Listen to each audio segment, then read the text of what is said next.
Alrighty, so I'm doing my presentation on Steel Magnolias. It was released in Real 1989. real quick, Nicole, share your screen for us again. Oh, it's not shared. Shoot on.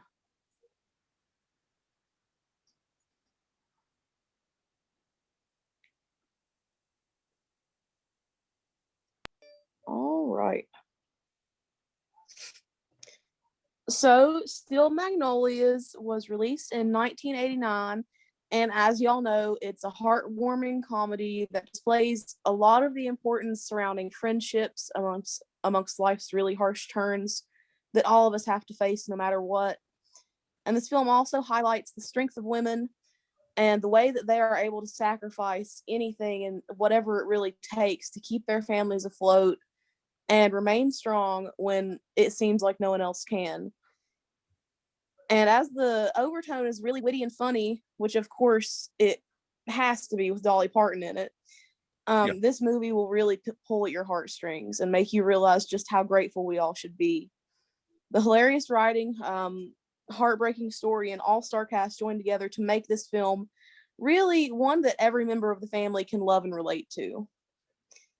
Now, this movie didn't win many awards. It only won the People's Choice Award for Favorite Dramatic Movie in 1990, and Julia Roberts won a Golden Globe for Best Supporting Actress in this movie. This really was the movie where she got her kind of introduction into Hollywood, and this was one of her first big films that she was recognized for. But moving on to the cast, Sally Field, who played Melinda Eaton, she was an American actress and director.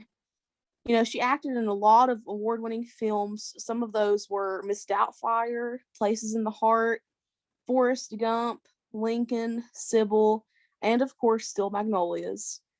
And a cool thing I like about her is that she is just a really, really versatile actor.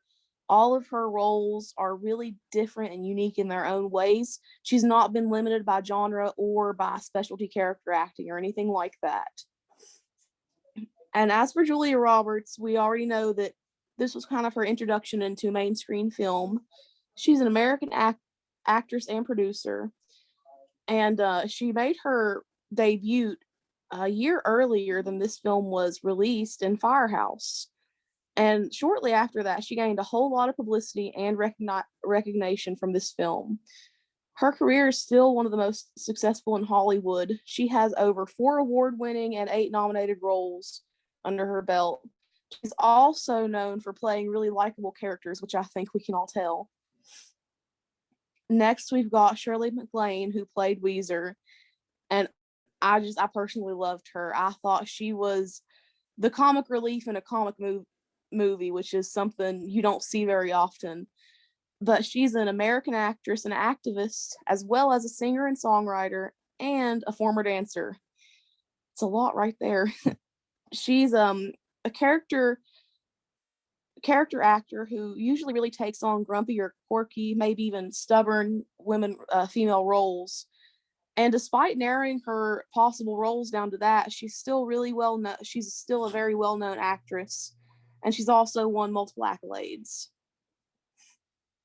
And we're at Dolly Parton now. She has her foot in a little bit of everything as far as Hollywood and music. She's an actress, singer songwriter, author, humanitarian, and instrumentalist.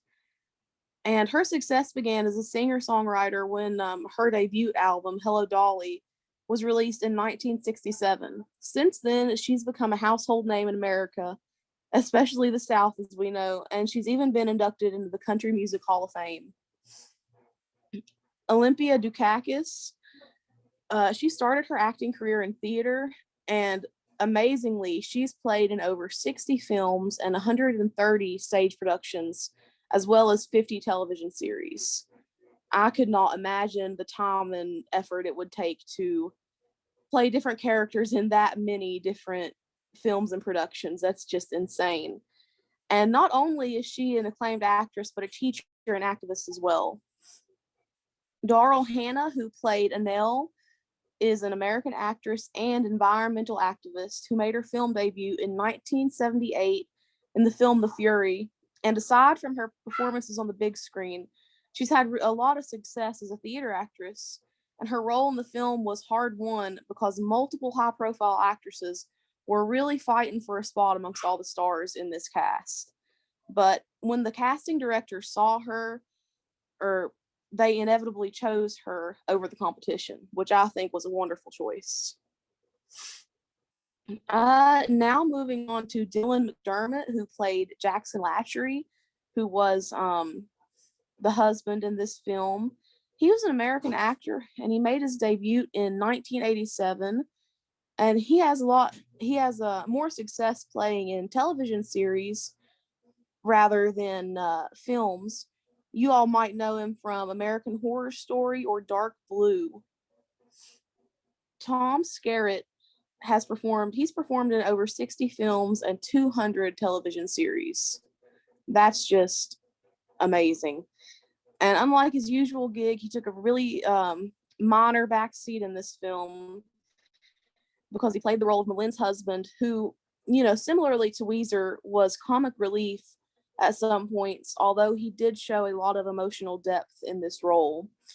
And he's won a number of accolades and is a very well-known actor to this day. Sam Shepard, I didn't know this at the time until I researched this, but he's a highly acclaimed actor, director, author, and playwright, as well as screenwriter. And his career lasted over half a century. He won the most awards for writing and directing to this day, I believe. 10 Obie Awards, and he sadly passed away in 2017 at 73, and is remembered as one of the greatest dramatists in American history. Kevin J. O'Connor, he's an American actor who's known for playing characters in major studio films like There Will Be Blood, The Mummy, and Van Helsing. I didn't know this until doing some research on him, but he was a favorite of director Stephen Sommers, and Stephen would really commonly handpick roles for him to play. And, in a lot of those films and other films that have been directed by other people, he's won a lot of awards. But he took a back seat in this role, in this film, to let the female leads really shine. Director Herbert Ross was an American director, actor, and choreographer, and he mainly worked in theater, but he's known for his films Footloose, The Goodbye Girl, and Still Magnolias. Now, when I was doing some research on Herbert Ross, a lot of times it came up that he was really, really difficult on the actors in this film. Like, as being a choreographer, I suppose that you have a really strong knack for, I guess you could say, just a vision of things. And it was brought up repeatedly that he criticized these actors a lot.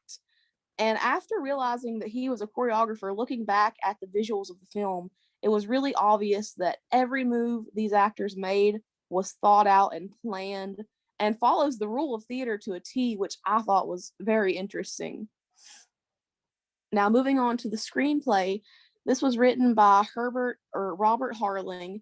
He's an American writer, and he's specifically known for his screenplay, Still Magnolias, which was written about his sister. So this whole film was based on a true story, which I find really, really heartbreaking. His sister died because of diabetic complications. It wasn't specific on if it was, after having a child. It just wasn't specific, but we know it was linked to being diabetic. Now, some interesting facts about this film is that it was the top grossing film in 1989. And I thought that was interesting because you really don't see a lot of films that could be, I guess you could say, perceived as chick flicks being very successful in the box office like that. It's just not very common. Another one is that it's based on a true story of the playwriter's sisters, of his sister Susan. Another thing involving the playwright and the writing of this story itself is that it was written in 10 days. I mean, that's just an incredibly short period of time when you think of movies today taking years to write, maybe even like 10 plus years to write. Also, before it was on film, it was an instant hit on Broadway in 1987. And I think it was, oh goodness, I can't remember her name, but one of the actresses that was in the film actually performed in the Broadway show before the film. And something I found very interesting is that Betty Davis inquired about a role in the movie after seeing it on Broadway. And really, I wish they could have found a place for her because she would have been a wonderful match for the friend group in this film. Julia Roberts was chosen by the writer immediately after she entered the audition room because he stated that her smile lit up the room just like his sisters did. And looking back on the film after that, I'm very happy that in his eyes, she was able to give a true portrayal of his sister. Director Herbert Ross once suggested that Dolly Parton should take acting lessons, which I'm surprised isn't a more well-known fact because anyone criticizing Dolly could be seen as a big no-no, especially in film or music today.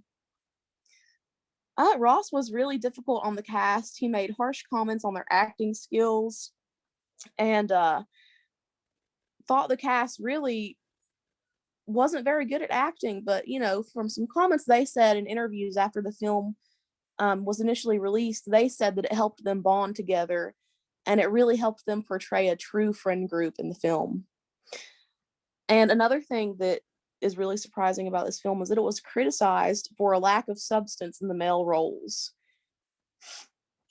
The themes that reoccur throughout this film are Southern hospitality, gossip, traditional role, law, and most importantly, friendship. Here shortly, I'm going to open this up to discussion. Does anybody see any questions that are sticking out to them, or would you like me to list them off for you, or pick one to get us started? How about we just start with general impressions of the film? Let's see what everybody thought about it. Okay, that's fine.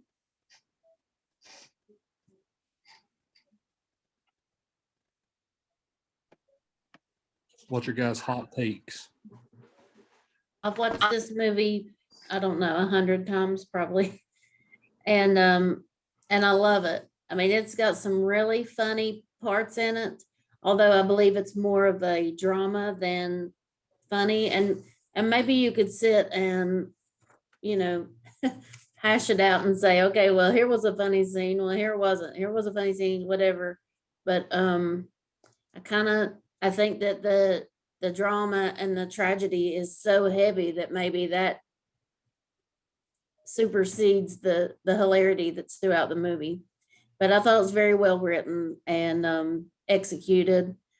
And I mean, I love that small town vibe. I don't know if anybody else noticed that Dolly's tatas wasn't as big as what they are now. That's back in the early days.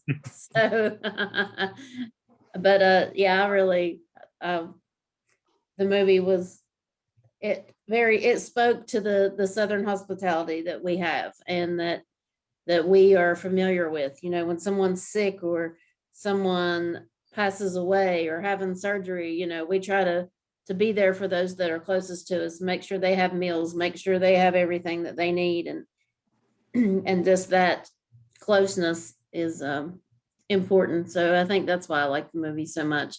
It speaks to me on a personal level. I thought it was a mood twister movie. I found myself laughing out loud on several occasions and then feeling a teardrop every now and then too. I thought that it brought out all the emotions that a movie should bring out. Really, the actresses were tremendous in this movie. I found a cuckle or a laugh in almost every scene except for the real when she got real sick. But I'd like to say this: Olympia Dukakis was the brother of a former gentleman that ran for president. I forget what his first name was. Michael Dukakis, yes. So the actresses were great. I don't think that it lacked for male actors in it. The male actors that were in it did a good job. The movie wouldn't have been near as good had there been men running around all over the place. So I just thought this was great. Gave we men an opportunity to get inside of a beauty salon at this time in history. So um, I was really. This is only the second time I've seen it. I saw it once about 30 years ago. Um, really and really enjoyed the movie.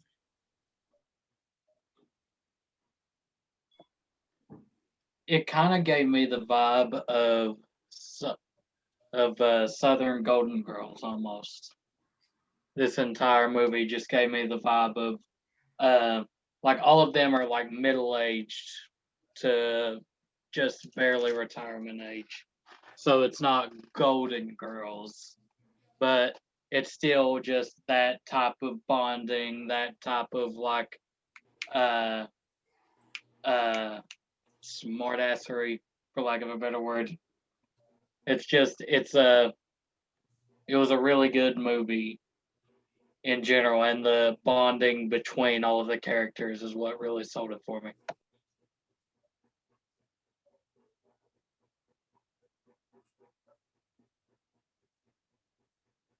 Yeah, I'll speak too. Just say that I had never seen this movie until it was recommended to me to teach last semester.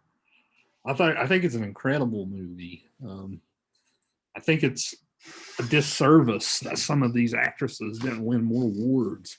Absolutely. I especially thought that Sally Field's performance was exceptional here.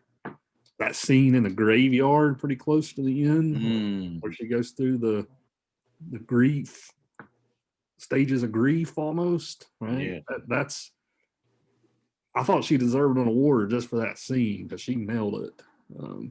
It's a heartbreaking scene.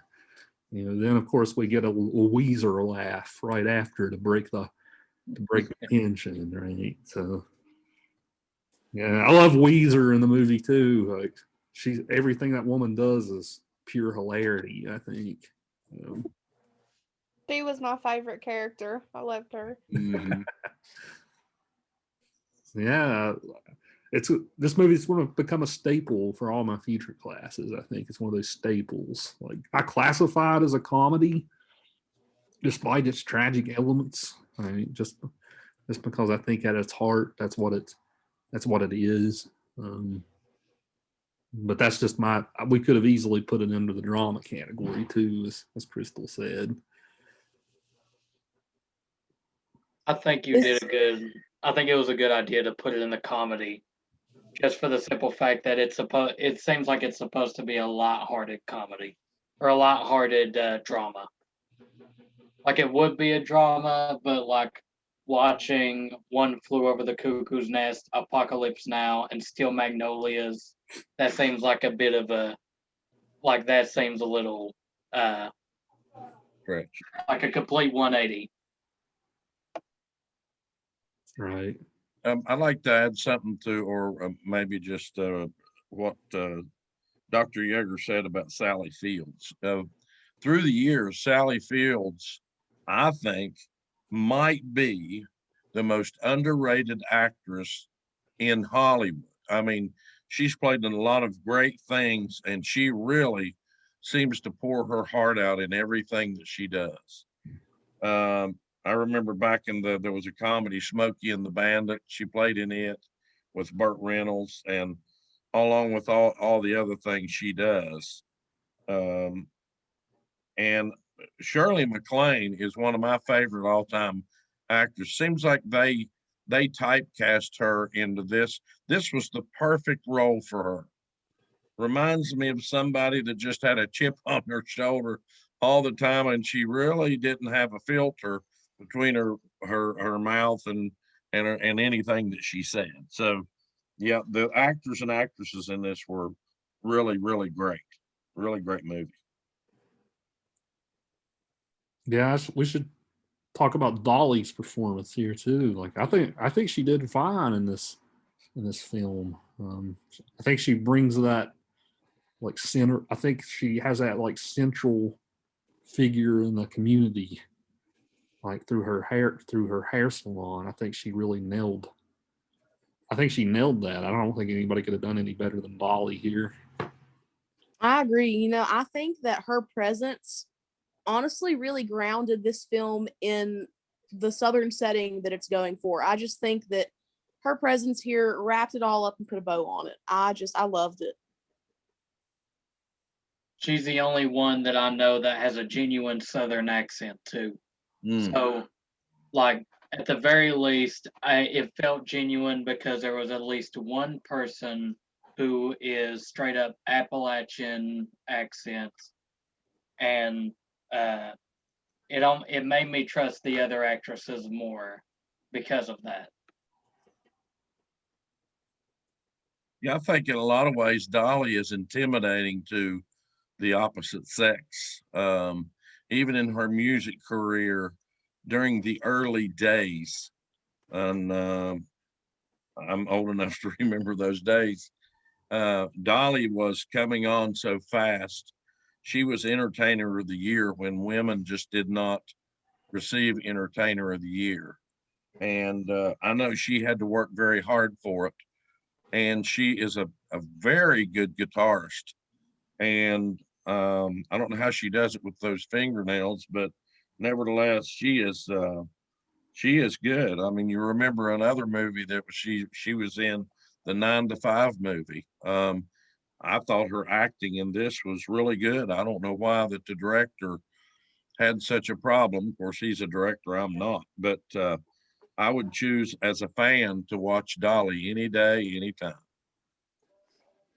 I think, and which there weren't any specifics when I was researching it, but I can kind of presume that maybe his issue with her was that, you know, you're not going to get Dolly Parton to portray anyone other than Dolly Parton, you know, like she was Truvy in this film, but at the same time, she was still Dolly Parton. She's not a really ambiguous person that can just be this person and that person and be totally different, you know?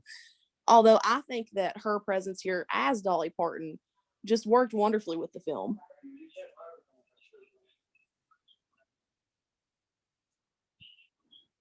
Yeah, it's like Corey said, you know, it adds some authenticity to the Southern community.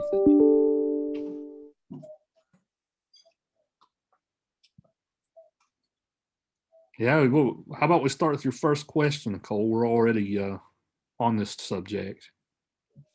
Alrighty, so my first question is, what effect do y'all think that a change in the setting would have had on this film and its story? Say it were set in New York or maybe even Los Angeles.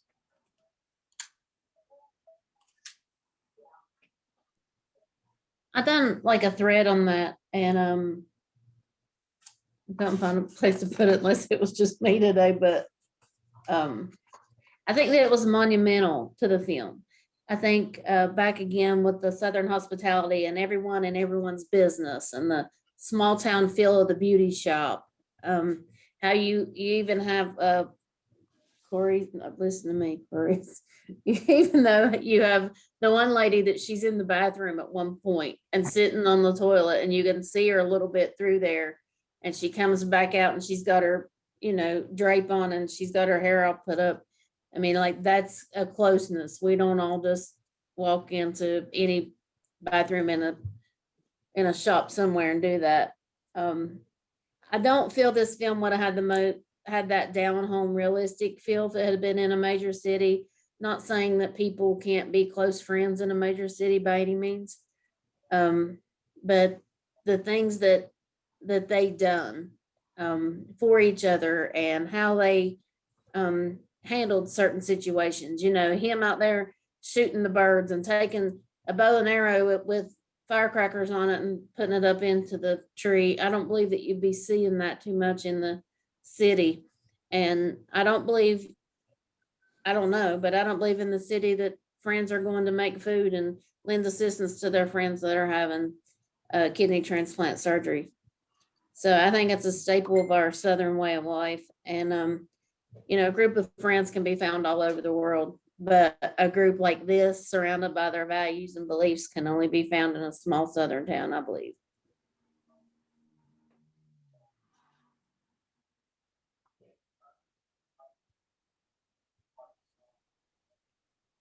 Yeah, Crystal, you said it. You said that exactly what I think here. Um, Yeah, there's really nothing to add. You just kind of perfectly said it. One thing that to add to this, though, one thing that I would mention is social class. If you guys noticed in this film, these women were not divided by social class at all. It was mentioned that Weezer has a lot of money, as well as Olympia Dukakis's character. Right? Both of them are mentioned to be well off. Yeah, so I'm guessing that, of course, Julia Roberts' character marries a lawyer in the movie. So she kind of takes a step up, I guess. Sally Field's character, like the mom and dad, they seem more middle class. But it's just interesting that class does not divide these women in this movie. Like, and that's kind of odd in a way too, because you guys do know that, especially in small southern towns, right, there is almost a hierarchy of people. For what, if we're going to criticize the small southern towns, that might be something we would do. Did my screen stop sharing? Yeah. Shoot. I mean, like, you guys know, maybe this is just a Wyoming County thing, or you guys know, no, you guys know exactly where I'm going with that, right? Yeah. So it is interesting. That's something that I've noted this time was these women were friends and not divided by class. I think it's a great thing in the movie that it depicts that. I don't know how close to reality that would be, though. Any of you guys have any thoughts on this? That's what I was about to say. I feel like that's like almost human nature to want to separate each other into groups. And I don't think that's very realistic in the movie. That's what I was gonna say to add on to what you said. I agree. I think it made it a much happier movie. Mm. I think that, it really went along with this theme of close friendship despite all odds.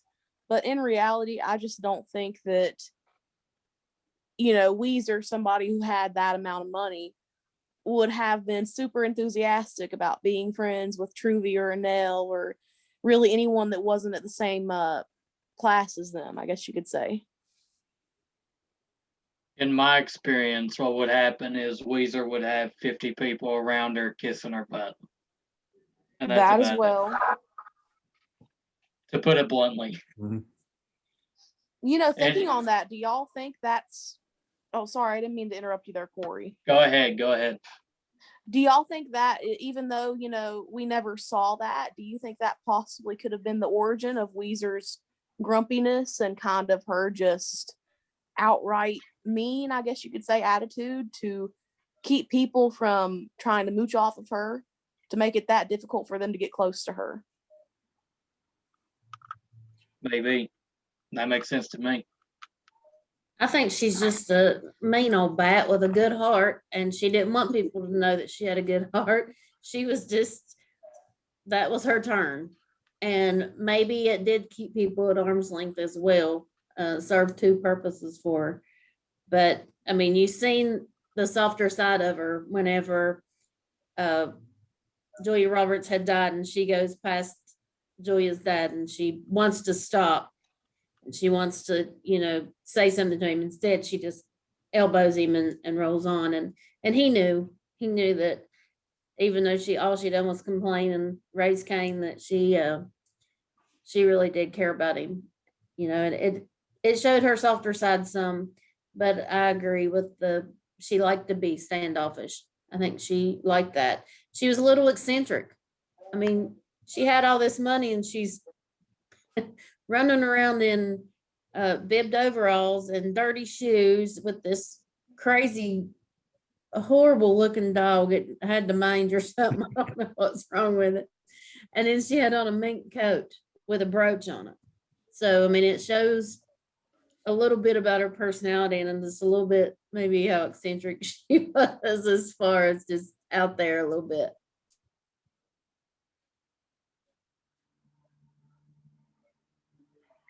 maybe that's why the class thing isn't evident, right? Just because Weezer, just as her personality in general, supersedes all that.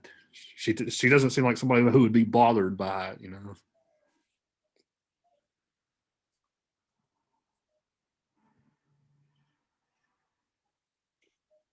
Other thoughts on this before we move on to another thread?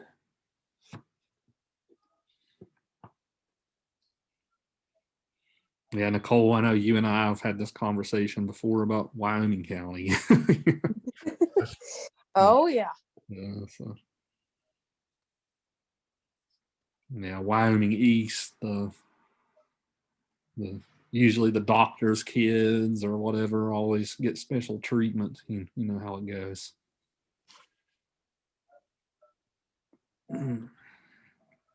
So next question, where do you want to take us now, Nicole?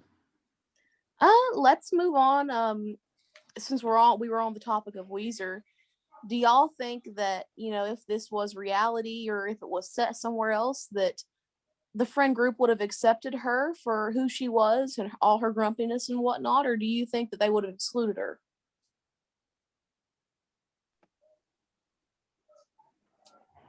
They seem to have hearts of gold, to for lack of a better word. They seem to be just overly accepting to in order to be able to bring her in and accept her and stuff. And I think a lot of people wouldn't be able to handle her, but this particular group, even in a realistic world, probably would be able to.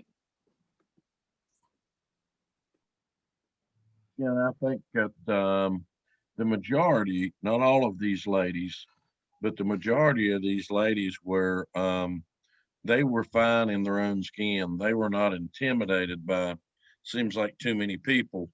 So she didn't intimidate them. I think they found her to be charismatic and a little bit on the wild side. I think they liked her for that. She's going to say what's on her mind, regardless of it hurts your feelings or not. They're used to that, so they don't dislike her for that. They take her for what she is. That can only happen in real, true friendship groups. They're not trying to get the edge on one another. So, um, could it happen somewhere else? I think maybe in another time, maybe in the time frame of most of my aunts that I had, some of them were like her. They they were very opinionated. I mean, just it's amazing. Today we're really afraid to maybe disagree. We're afraid to state our opinions because we don't want the debate to turn into something ugly. In the day, I've watched my mother and my aunts, Aunt Bess, Aunt Claire Edith, they would really get into some knockdown, drag out discussions. But they loved each other and they still drank their coffee and smoked their cigarettes. And so I think it's a good reflection of this lady. She's just one of those throwbacks from yesteryear. So it's a different time. It may not happen today, but it did happen then. I think you have a good mix of personalities in here in this friend group. So I think they're all accepting of each other and all their little quirks. You know, Clary, she is best friends with Weezer and she can handle her better than perhaps anyone can. And, you know, she's a very likable woman. So she could have been in the group and then Clary bring her in, or maybe they accepted her a little more because of her. But they did. They just knew that's just how she was. They loved her. They didn't hate her because of that. They loved her in spite of it. So they seen what kind of heart that she had, and that she was entertainment for them a lot, I believe. I kind of feel that way with my friends sometimes, like I'm the one that's entertainment for them. But you know, you have to accept everybody's personalities. If everybody was the same, then it'd be kind of boring.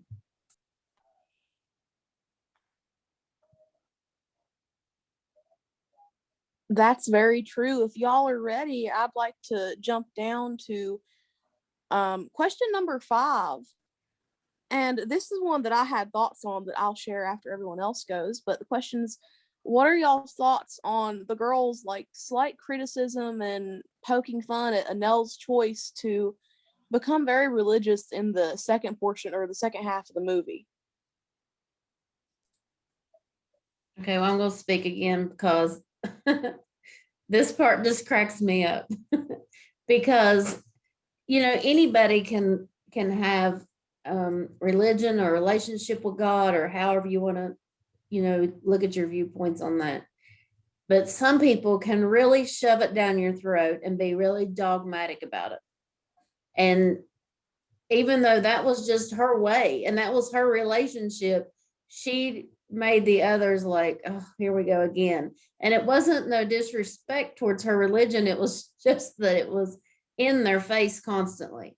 Just like if you have a friend that sleeps around all the time and that's all she wants to talk about is who else she's been with and who she's doing and what she's doing this time and that time, you know, it kind of is just like, God, it's enough already, you know. I've heard enough. So gag it in that swallow a camel kind of issue, I guess. That's how I feel about it. It's like it's fun, and like even as a Christian, I kind of deal with this. It's like it's okay, like you say what you need to say, but like don't make it your only personality traits. Like that's the only thing. And it really seemed like this girl, what like the only thing she did was she worked at the beauty shop and then she went to church. That seemed like the only thing she did. And then at the end scene, when she's like, I'm sure, like, rest assured she's in heaven, and it's like, don't say a thing. Just don't say anything. It's okay. You can just let this one slide. Like, I I got it. I don't know. It's just hard to put into words, but yeah, it was like it was too much. Yeah, I think she may have had a lot of zeal, uh, but her wisdom was lacking. I think in the religious part of this, you know, if God inspires a person to do something, whether it be in the word that they read or whatever, or they're encouraged by someone, if God inspires us to do something, that doesn't mean we can throw a net over everybody and everyone has to do what we do. And that's why that serving the Lord ought to be a freedom thing. You know, it's because of convictions. This lady had a conviction to get closer to the Lord and to do what she was felt like that she was supposed to do. Well, others may have been praying and doing that also, but in a different way. If you'll remember, Shirley MacLaine's character toward the end of the movie says, I'll pray for you. Oh, yes. And I do pray, by the way. She was letting them know that, look, even though I'm like this, I have a relationship with God. So we need to be careful to not criticize just to be a reflection of whatever God wants you to do. It's if he has me to do something, he may not necessarily be calling Crystal to do that, but and I don't need to throw in that and include the whole world if I think God's got me doing something. So she was a little overbearing in some degrees, maybe didn't have enough wisdom to handle the joy that she really had in her life. I agree with you there, Bill. And y'all's contributions have definitely opened my eyes to some different viewpoints. But in the moment that I was watching it, honestly, my heart was hurting for her a little bit. Like, I felt bad, and I really related to Annelle on like the religious aspect, because when I was younger, I went through a period of about a year and a half where I joined a church and I was really, really devout. Like, I mean, I can't even believe it looking back on it. And my friends had a similar reaction to Annelle's, but it was a lot worse. And their criticism and their shoot, what could you say? I guess you could just say their unwillingness to accept that was something that made me really, really happy. Really just broke my heart and made me a totally different person. But I think she was a bit overbearing. The part that I thought was overbearing was when she dumped out her husband's beer, which, I don't think you should marry someone unless you know that their beliefs and their behaviors are something that, even if you don't agree completely with, it's not something you're completely opposed to. But I definitely see y'all's points. Well, and I think again, and I agree with you on that. And I have seen those tragedies when people were trying to serve the Lord in their way, and people make it hard on them. Again, I believe there's a lot of wisdom that goes along with that, and so I think sometimes our zeal, we get so excited about something. It's like, you know, you get excited at a ball game. It's good to clap. It's good to yell and all that. And you've seen people that totally get obnoxious with it. But in this situation here, I believe that they do have some slight criticism, and they do poke fun and they roll their eyes back and all of that. But in reality, she's very close to the Lord. And so we have to hope that she's not hurt so much that I'll say it this way, it stunts her growth, because that happens to a lot of people. And Nicole, I appreciate your sharing with us your experience, because that's tragic when people can't, serve the Lord or have the religious freedom toward the Lord that they want to. It's tragic. I do want to say that she kind of redeemed herself. Not necessarily redeemed herself, but at the end, like after what's her name? The mom, what's her name? Her character's name? Malin? Malin. Thank you. When she's kind of like, just back off and let me breathe or whatever. I'm selfish. I want her here. She explained herself after that, and she was like, I don't know what to make of this. So the only thing that I can think of is that she's in a better place and she's helping all of us. And I feel better knowing that I have her guidance as a guardian angel.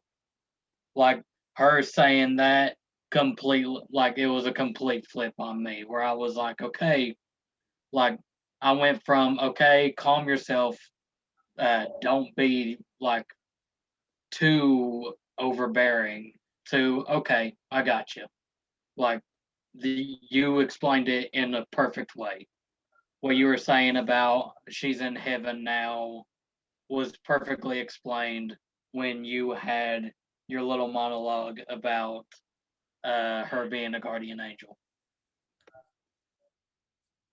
Definitely. I loved everything about the final 15, maybe 20 minutes of the film. It was heartbreaking, but I just absolutely loved it. If you guys are ready, let's move on to question number 4. And, some suggest that this film is just a chick flick where you laugh one minute and you cry the next. What are your guys' thoughts on that? Do you agree or disagree, and why or why not? As far as the chick flick thing goes, I really don't know how to answer that, because my dad will watch a chick flick, and that's what I've known. So, I'm a Hallmark man. Mom is obsessed with the Hallmark Channel, so he knows all the movies. So I mean, I know that we kind of, put it into a category as like chick flicks, but these macho guys, if they'd be real with themselves, they kind of like to watch things like that too. But I I think the chick flick. Let me see. I think it's not just a chick flick. I think that there's points in it that makes it not just a chick flick. Is it mainly chick flick? Probably. If you categorize it like that. This is a question that I gave a lot of thought to in preparing for the course. One thing that I've tried to do was give different groups of people some representation in the class. I hate to I don't like to think of this movie as like checking a box, right? Like, here's some strong women characters. Here's check that box off, right? But I just wanted to say that's something that I've tried to do, is give a balance where you guys get lots of strong, like, feminine characters and stuff. That way we're just not watching all macho stuff. I think Silence of the Lambs did that too, right? With Clarice, especially her strong character. But, yeah, I don't like that label chick flick. I don't like the label. It almost like reduces it, like it makes it seem like it's less than a good movie. Like you could say it's a chick flick, and then like some people immediately turn their brain off and be like, okay, it's a chick flick, so I don't really have to watch it. To And me, sorry, just real quick, Bill took the words out of my mouth about 5 minutes ago. I wasn't gonna say it was a chick flick, but it is definitely a Hallmark movie. Like, checks all the boxes off for Hallmark.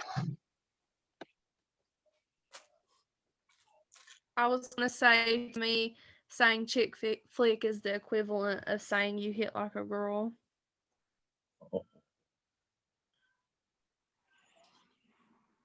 I agree with you there, Reagan. And honestly, I think the conception of most, real chick flicks is that there's nothing in there that guys can be interested in, or there's nothing in there that men really want to know about. I think this film can give any man a really good view into the mindset of a lot of women. And I think that it does a wonderful job of displaying the bonds that really hold us together and hold us up, and the strength of women when you're considering families and the tragedies that life really just throw out of the blue. Yeah, to build on that, Nicole, what did the rest of you guys think about this idea? Like, this movie suggests that in certain times of crisis, like this tragedy, that women are the ones who hold the family unit together, right? More so than men, even. Like, we saw, like, the dad had to like leave the room. He couldn't see her the moment that she passed. Same for her husband. I guess another film we watched that has a similar idea to this is The Grapes of Wrath, right, with Maud Jode. And she kind of held the family together. But I don't know. What do you guys think about that idea that women often, or in many ways, are stronger than men when it comes to emotional issues? I think I remember towards the beginning of the class saying that I read a story about a man, a woman, and their 2 kids being like on a stranded boat out in the middle of the ocean. The man's job was to paddle the boat and get us towards land, and the woman's job was to keep the kids occupied, play games, look at the clouds, see what formations you can make in the clouds, look at the fishes. That Without that, all you have is a man trying to figure out the best way to get out of the situation, and you have two scared kids. So you need that emotional, I don't know if anchor is the right word, but you need that emotional center, like females usually are in that situation, like moms are or wives are. Children oftentimes will answer that question for us. If there is a storm coming and it's really going to be a traumatic storm, and the wind begins to blow and the thunder begins to crack, the children will run to a safe haven. And I would venture to say that 90% of the time, the kids are going to run to mom, because mom has that inner presence of calm, and she is going to protect that child regardless. So, this thing of I think everybody has their place in life. Men certainly do. Women certainly do. But I don't think we can overemphasize the need for that, not only the motherly love, but the strength that comes from a protective mother. There's nothing like it. It's powerful. I believe that you have the big strong men and then the super sensitive mother, but I also believe that God made us a certain way, and He made our dads that strong. I'm going to protect you from what's wrong and bad, but mom, she has more of the, I don't know, teaching you what to do and that softer side. And not saying that dads can't be that way or moms can't be, physically protective or whatever, but I just think that's how we view that. We view our moms as that softer side of Sears, I guess.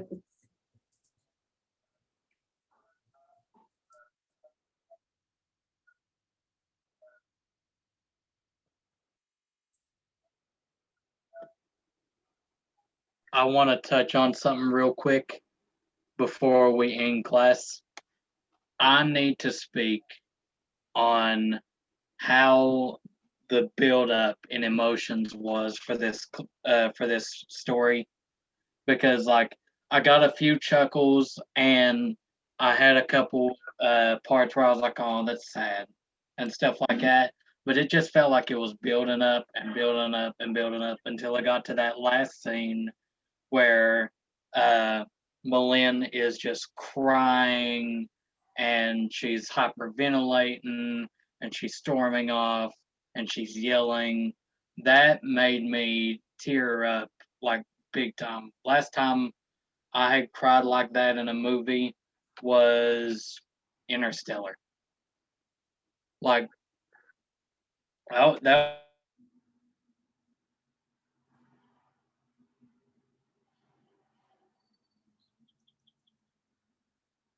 You froze up on us, Corey. what the frig is her name? The grouchy lady hit her. Weezer. Yes, Weezer. She was like, I need to hit something because I'm so angry. And she said, hit Weezer. And my tears went to tears of laughter friggin' quick. It went immediately. And it felt like everything was just building up to that overwhelming sense of sadness and laughter at the same time. It just built up to that one really good cry and one really good laugh. I'm right there with you, Corey. And honestly, I have every confidence in saying this. I think the rest of us were right there with you too. Yeah.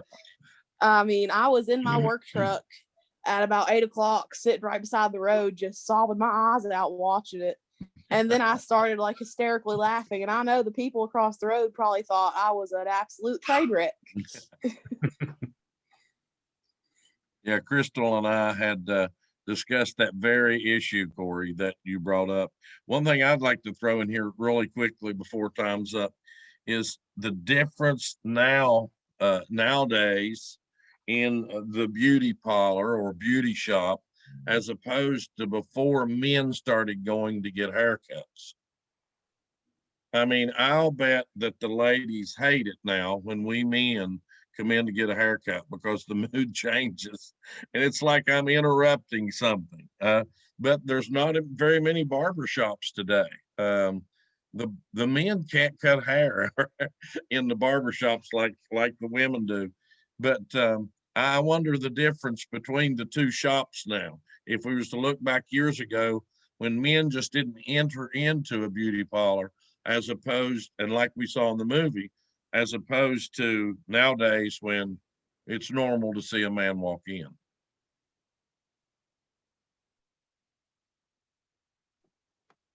Right before a barber shop opened like 2 years ago in Gilbert, I had to go to a beauty parlor to get my hair cut, and it would be the same thing, but it would be different because I was a kid, so they would feel normal about the gossiping. So I'd always get my kicks there, just be like, oh yeah, absolutely. Tell me about this person I absolutely don't know about. I'll tell you, I mean, from my perspective, some of the best conversations and really the best times I've had is getting my hair cut or getting it done or getting it dyed or something. I mean, if I'm in a hair salon or with the people, I can just have the absolute best time.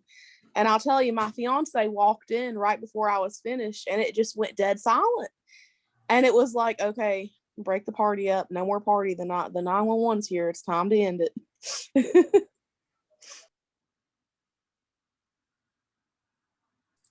Yeah, that's true. The woman that does my hair, we went to school together and she's done my hair for 100 years.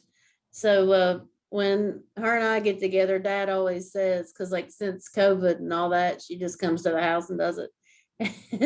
He said, all you two do is sit there and giggle like a bunch of hens.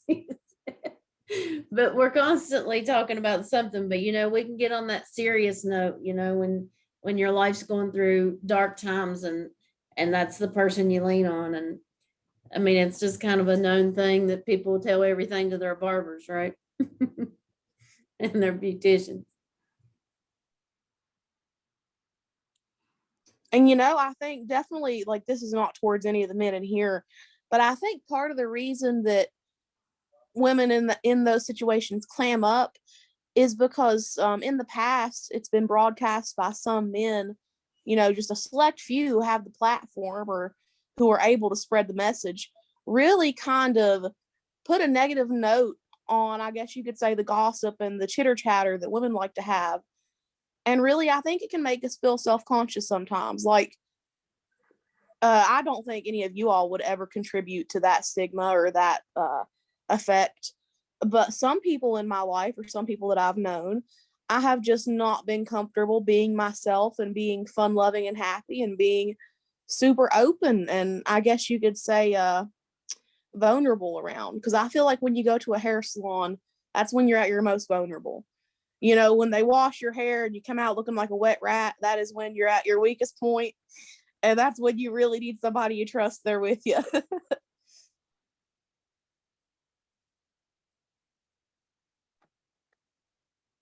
I'll tell you, I'm usually like an egalitarian, for lack of a better word. I'm not good with words today because I've said for lack of a better word like 12 times. But in terms of men and women are as equal as they can be, but I have never seen such a stark difference when I went from a beauty shop to a barber shop. Because literally, what you think of as a stereotypical man cave is what the barber shop is. You go in and there's sports stuff going on. There's always a game going on in the background of whether it be a video game or an actual athletic event game. It's always something like that going on. Whenever you're talking, it's usually stupid, either cars or just stuff like that. So it's really interesting how much of an actual stereotypical man cave a barbershop is. But at the same time, maybe it's because it's the only one in Gilbert.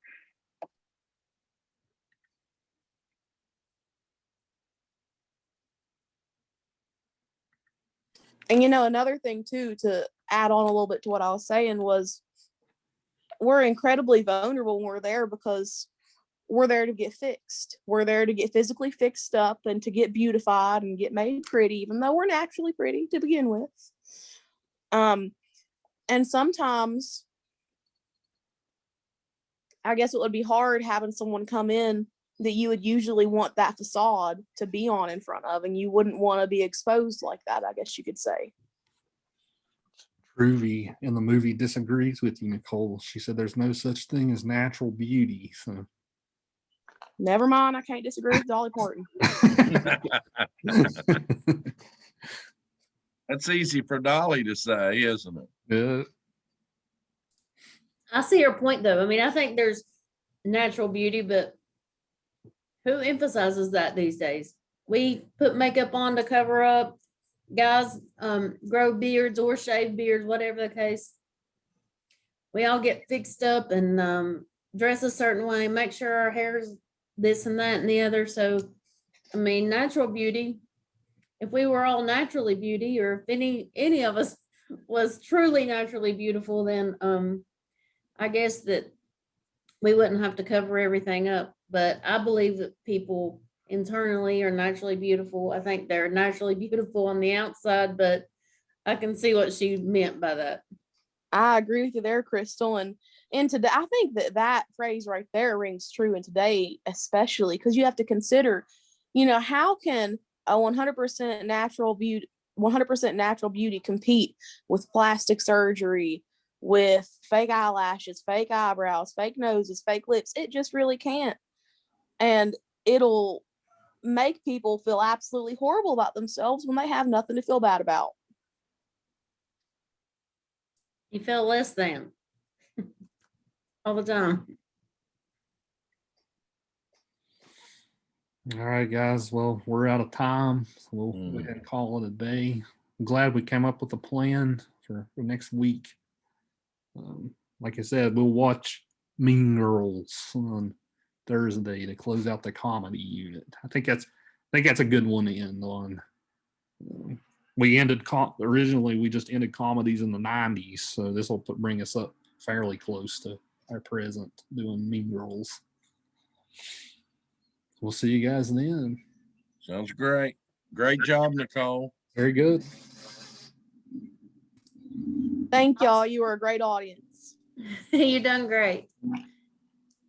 Dr. Yeager, I'll send you this menu, and I'll call right now and make sure that we have reservation and stuff, and I'll send you this email and you can just forward it to everybody. That sounds good, Crystal. Okay. Thank you. If you need anything else, just holler. All right. Mr. Yeager, can you let me know some way when you're gonna be at the Wyoming County campus to pick us up?